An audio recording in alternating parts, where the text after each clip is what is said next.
Welcome to Hub History, where we go far beyond the Freedom Trail to share our favorite stories from the history of Boston, the hub of the universe. This is episode 160, Over the River and Through the Wood. Hi, I'm Jake. This week, I'll be talking about A Christmas Carol.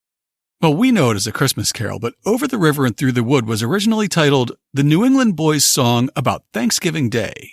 Over the river and through the wood, trot past my dapple gray. Spring over the ground like a hunting hound, for this is Thanksgiving Day. Spring over the ground like a hunting hound, for this is Thanksgiving Day. Despite the song's quaint themes of traditional New England holiday cheer, the woman who wrote it was anything but traditional. Medford native Lydia Maria Child had been a pioneering children's author, but her increasingly radical positions on abolitionism, women's rights, and free thinking jeopardized her earning power and helped galvanize a movement. But before we talk about Maria Child's Thanksgiving song, it's time for this week's Boston Book Club selection and our upcoming historical event. Our pick for the Boston Book Club this week is Jared Ross Hardesty's Unfreedom: Slavery and Dependence in 18th Century Boston.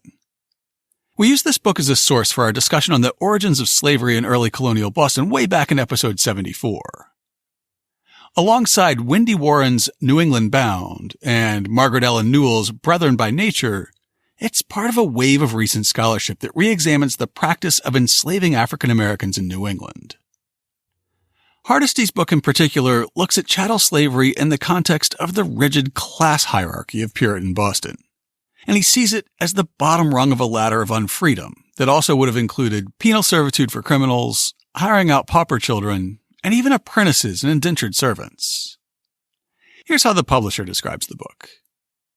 Instead of relying on the traditional dichotomy of slavery and freedom, Hardesty argues that we should understand slavery in Boston as part of a continuum of unfreedom.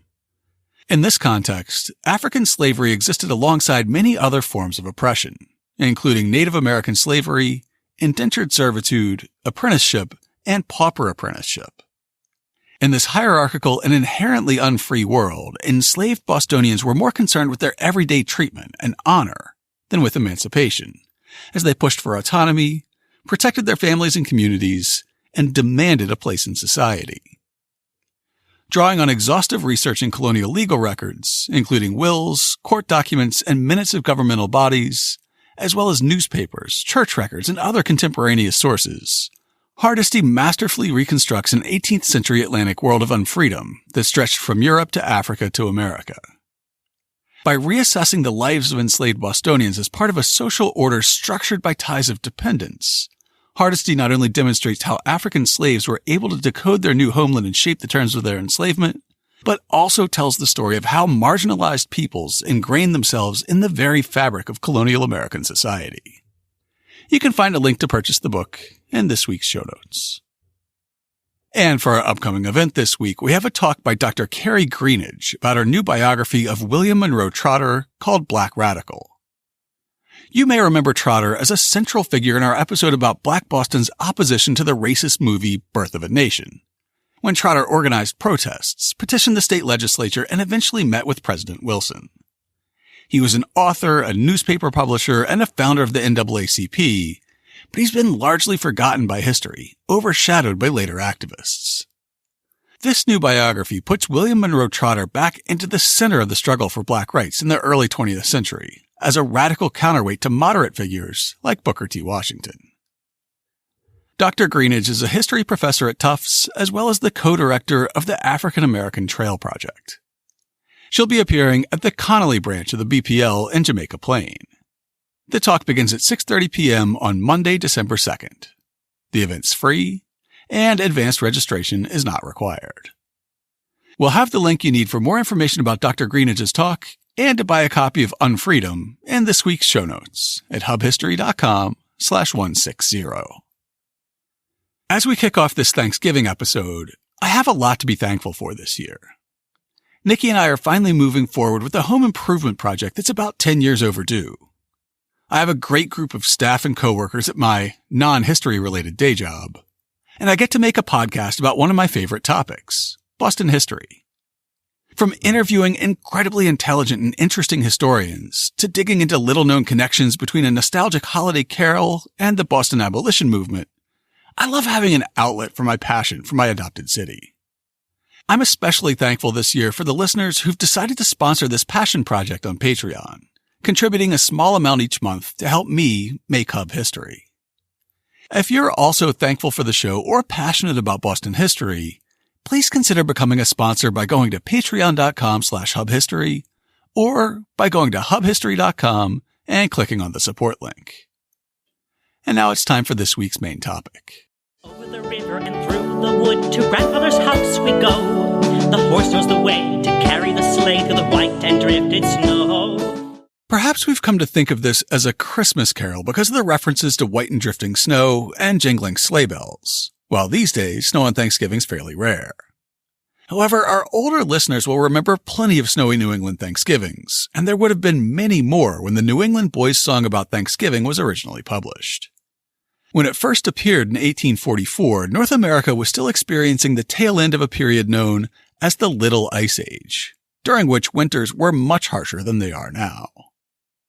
Interestingly, Jingle Bells, with its references to sleigh bells and snowdrifts, was also originally composed as a Thanksgiving song. A Georgia native was inspired to pen the lyrics about sleigh races that he witnessed while briefly living in Medford in the 1850s. A few years before that, the author of a New England Boys' Song about Thanksgiving was born in Medford as Lydia Maria Francis in 1802. Her father, Converse, was a baker, and her grandfather was said to have been killed by redcoats during the Concord fight. Lydia Maria Francis always hated the name Lydia, so she went by her middle name, which was spelled Maria, but she pronounced it as Mariah. She was the youngest of 6 children, and she was very close to the next oldest, her brother Converse Francis Jr.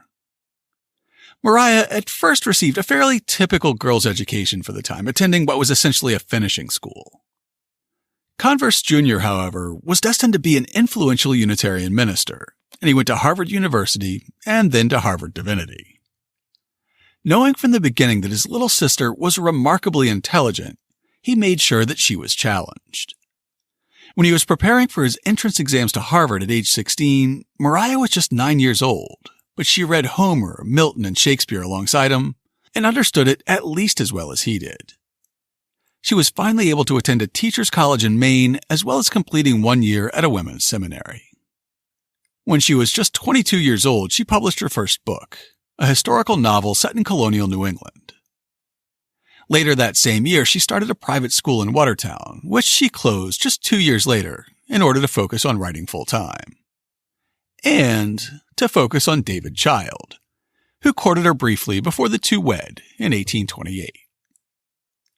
Her early novels would likely be called historical romances today, and in 1826 she began publishing Juvenile Miscellany, the first monthly magazine for children in the United States. After their marriage, the Child's family moved into Boston, where David was the editor of the Massachusetts Journal, a highly partisan Whig paper. He rapidly became very politically connected, but didn't make much in the way of money. When he attacked Andrew Jackson's policy of Indian removal, subscriptions declined, and he even spent time in jail for libel. Maria, now Maria Child, would be the primary breadwinner for the family for most of the rest of their marriage. She published a series of helpful household how-to books, starting with The Frugal Housewife in 1829.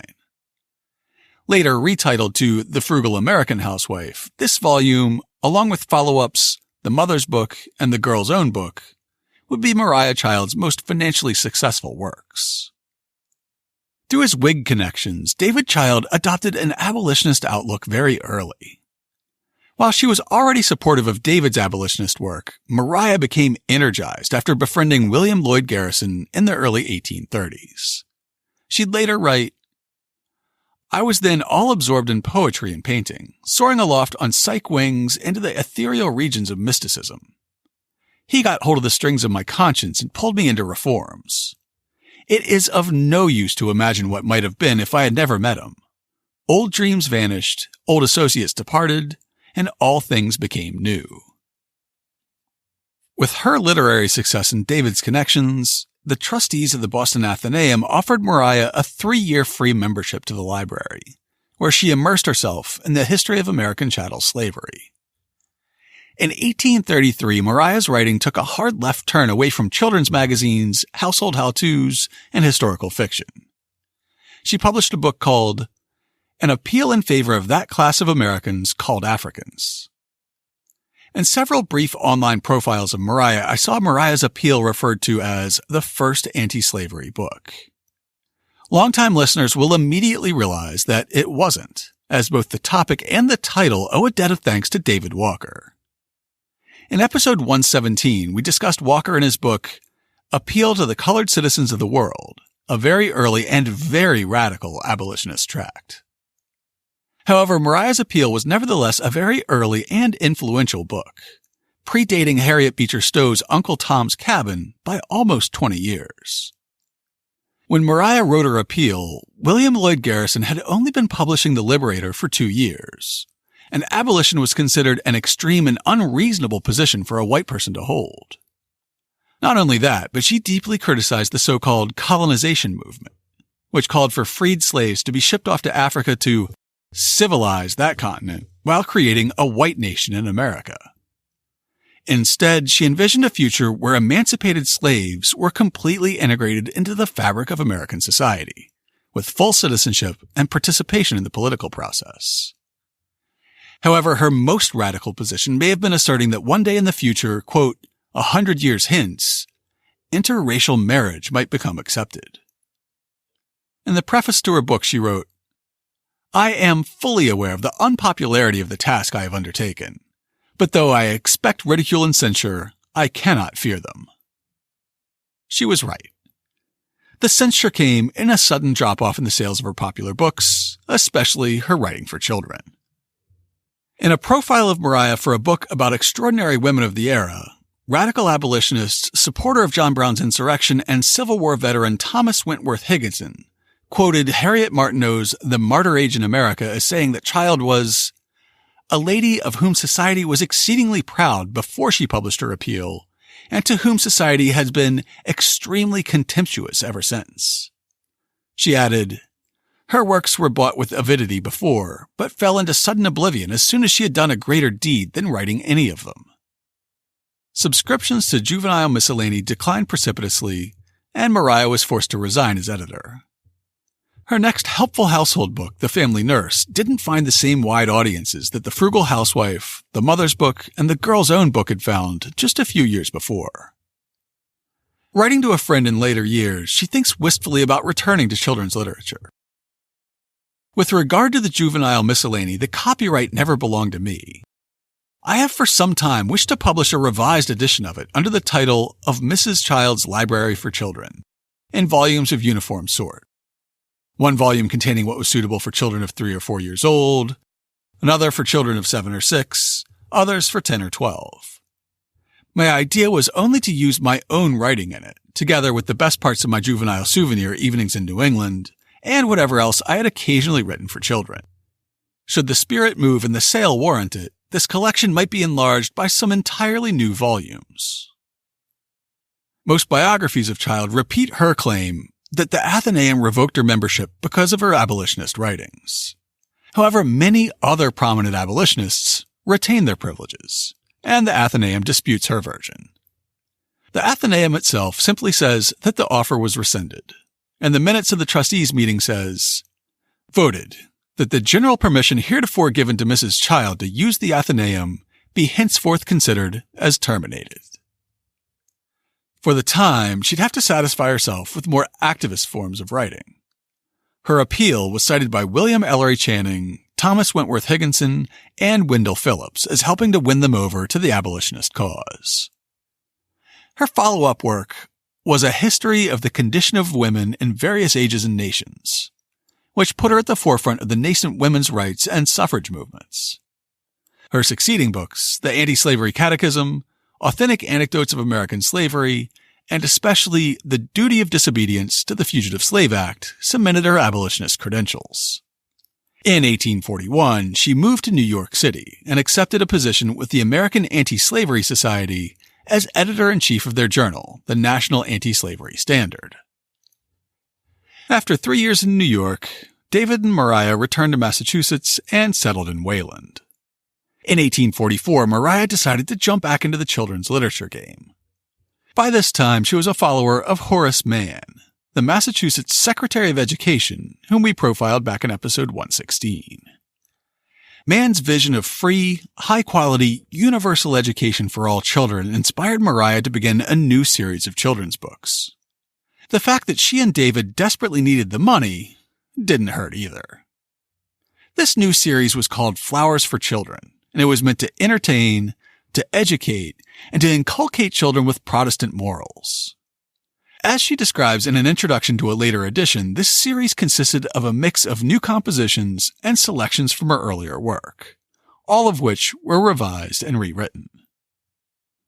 About half of each of these volumes will consist of new articles written expressly for the occasion, and the other half will be a selection of what seemed to me the best of my own articles, formerly published in the Juvenile Miscellany.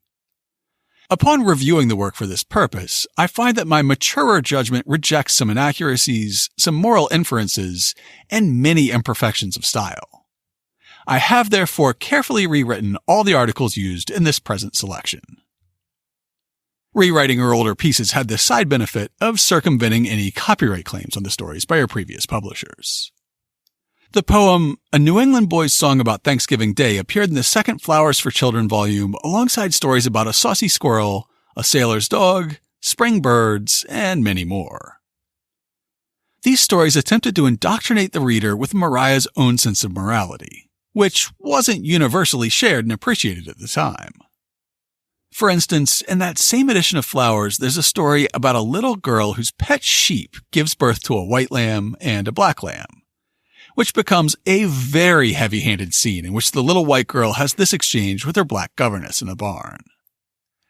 Nancy told her, "God made the white lambs and the black lambs. God loves them both and made them to love each other." Then Mary said, "I am my mother's white lamb, and Thomas is Nancy's black lamb, and God loves us both."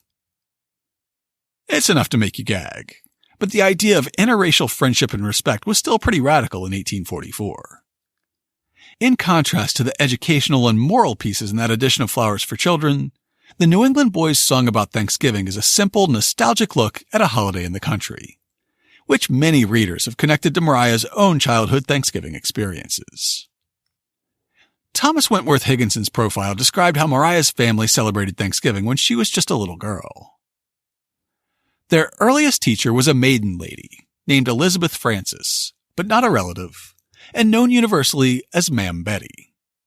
She's described as a spinster of supernatural shyness, the never-forgotten calamity of whose life was that Dr. Brooks once saw her drinking water from the nose of her tea kettle.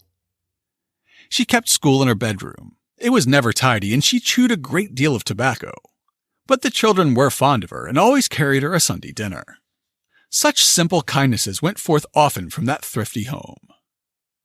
Mrs. Child once told me that always on the night before Thanksgiving, all the humble friends of the household, Ma'am Betty, the washerwoman, the berry woman, the wood sawyer, the journeyman bakers, and so on, some 20 or 30 in all, were summoned to a preliminary entertainment.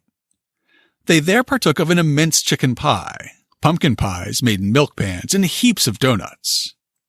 They feasted in the large, old-fashioned kitchen and went away loaded with crackers and bread by the father, and with pies by the mother, not forgetting turnovers for their children. Such plain applications of the doctrine it is more blessed to give than to receive may have done more to mold the Lydia Maria Child of maturer years than all the faithful labors of good Dr. Osgood, to whom she and her brother used to repeat the Westminster Assembly's catechism once a month. So while we don't get to peer into the Francis family Thanksgiving dinner, we do get to see the feast they put together on Thanksgiving Eve for their employees and associates. And at the heart of the celebration were the crackers and bread that Maria's father, Converse Francis, sent them all home with. Converse Francis was a former apprentice baker who took over his master's business in 1797.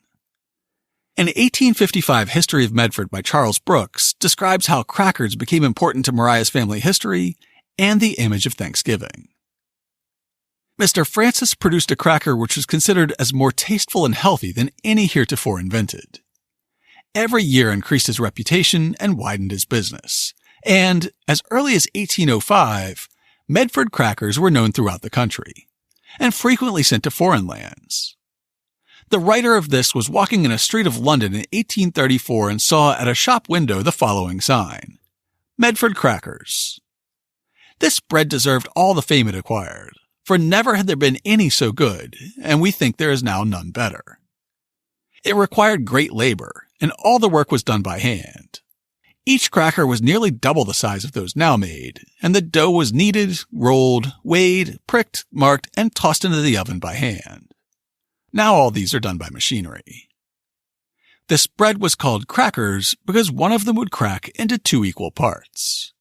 One piece of dough was rolled out just thick enough to enable it to swell up with the internal steam generated by baking on the hot brick floor of the oven, and holes enough were pricked into the dough to allow a part of the steam to escape, and so leave the mass split into 2 equal parts, adhering mostly by the edges. Maria Child must have had crackers in her DNA, because even her recipe for a properly stuffed turkey included crackers. The 1832 edition of the American Frugal Housewife included this stuffing recipe as part of Maria's instructions on cooking turkey. If you wish to make plain stuffing, pound a cracker, or crumble some bread very fine. Chop some raw salt pork very fine. Sift some sage and summery savory or sweet marjoram if you have them in the house and fancy them, and mold them all together seasoned with a little pepper. An egg worked in makes the stuffing cut better. In my humble opinion, you can't have a proper Thanksgiving without a good stuffing, though my personal recipe is based on toasted bread cubes instead of cracker crumbs.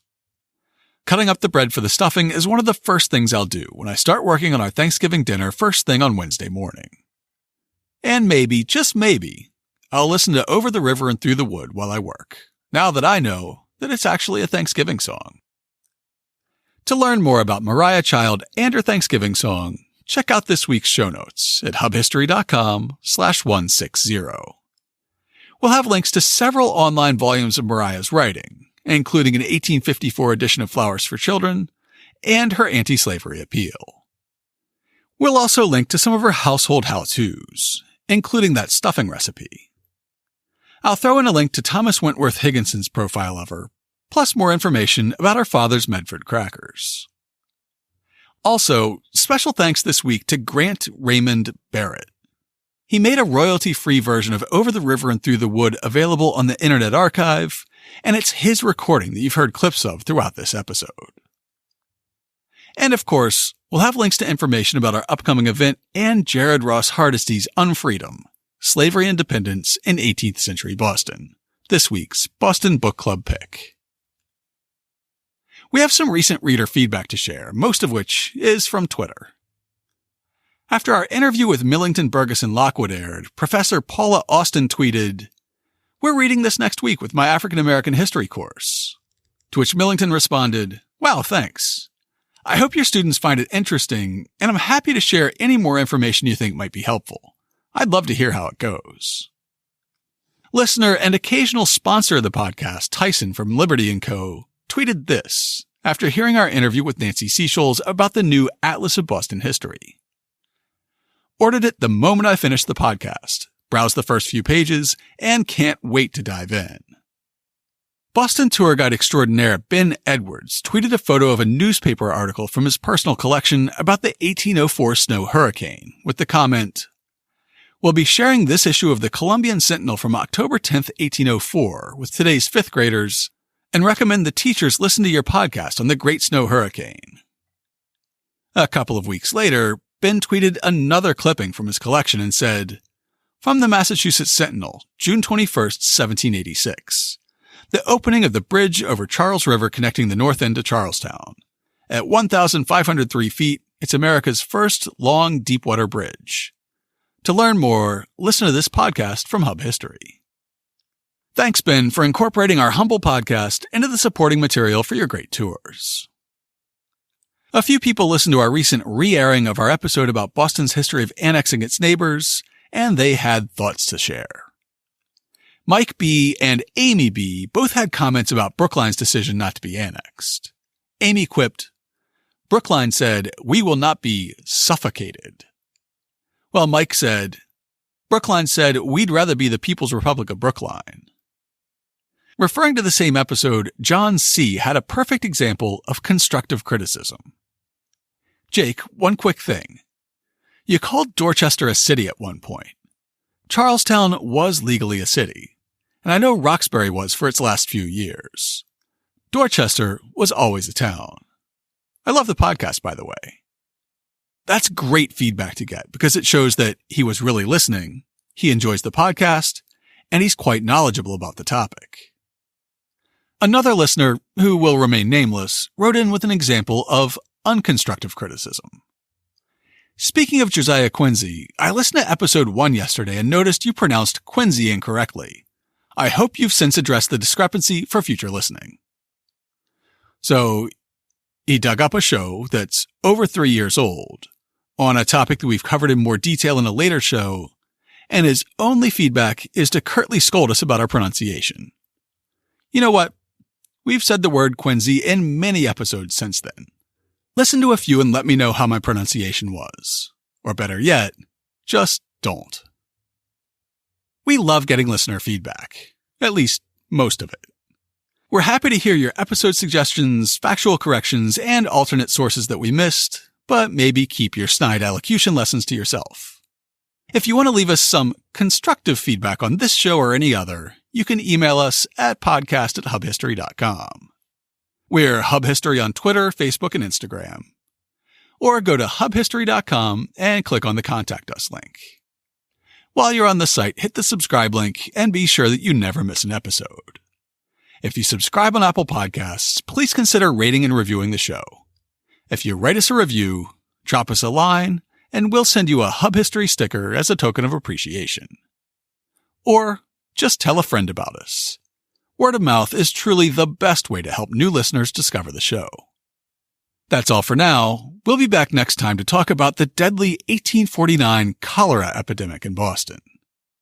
In the meantime, happy Thanksgiving. Over the river and through the wood to grandfather's house we go. The horse knows the way to carry the sleigh through the white and drifted snow. Over the river and through the wood, oh how the wind does blow. It stings the toes and bites the nose as over the ground we go. Over the river and through the wood and straight to the barnyard gate. It seems we go extremely slow, it is so hard to wait. Over the river and through the wood, now grandmother's cap I spy. Hooray for the fun, is the pudding done, hooray for the pumpkin pie. Over the river and through the wood, to grandfather's house we go. The horse knows the way to carry the sleigh through the white and drifted snow. Over the river and through the wood, trot past my dapple gray. Spring over the ground like a hunting hound, for this is Thanksgiving Day. Spring over the ground like a hunting hound, for this is Thanksgiving Day.